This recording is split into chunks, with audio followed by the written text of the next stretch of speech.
Web 2 versus Web 3. Web 2 refers to the version of the internet most of us know today. An internet dominated by companies that provide services in exchange for your personal data. Web 3, in the context of Ethereum, refers to decentralized apps that run on the blockchain. These are apps that allow anyone to participate without monetizing their personal data. Web 3 benefits. Many Web 3 developers have chosen to build dApps because of Ethereum's inherent decentralization. Anyone who is on the network has permission to use the service, or in other words, permission isn't required. No one can block you or deny you access to the service. Payments are built in via the native token, Ether, ETH. Ethereum is Turing complete, meaning you can pretty much program anything. Practical comparisons: Web 2 versus Web 3. Twitter can censor any account or tweet. Web 3 tweets would be uncensorable because control is decentralized.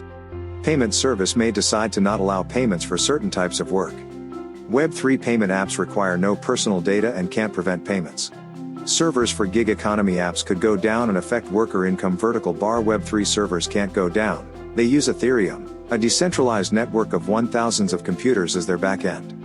This doesn't mean that all services need to be turned into a dApp. These examples are illustrative of the main differences between Web 2 and Web 3 services. Web 3 limitations: Web 3 has some limitations right now. Scalability: transactions are slower on Web 3 because they're decentralized. Changes to state, like a payment, need to be processed by a miner and propagated throughout the network. UX-interacting with Web 3 applications can require extra steps, software, and education. This can be a hurdle to adoption. Accessibility: the lack of integration in modern web browsers makes Web 3 less accessible to most users. Cost: most successful dApps put very small portions of their code on the blockchain as it's expensive. Centralization versus decentralization. We list some of the broad strokes advantages and disadvantages of centralized and decentralized digital networks. Centralized systems and decentralized systems.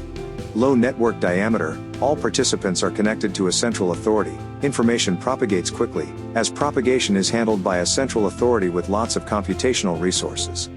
The furthest participants on the network may potentially be many edges away from each other.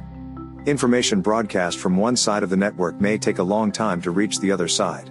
Usually higher performance, higher throughput, fewer total computational resources expended, and easier to implement. Usually lower performance, lower throughput, more total computational resources expended, and more complex to implement. Vertical bar: in the event of conflicting data, resolution is clear and easy. The ultimate source of truth is the central authority. A protocol, often complex, is needed for dispute resolution, if peers make conflicting claims about the state of data which participants are meant to be synchronized on.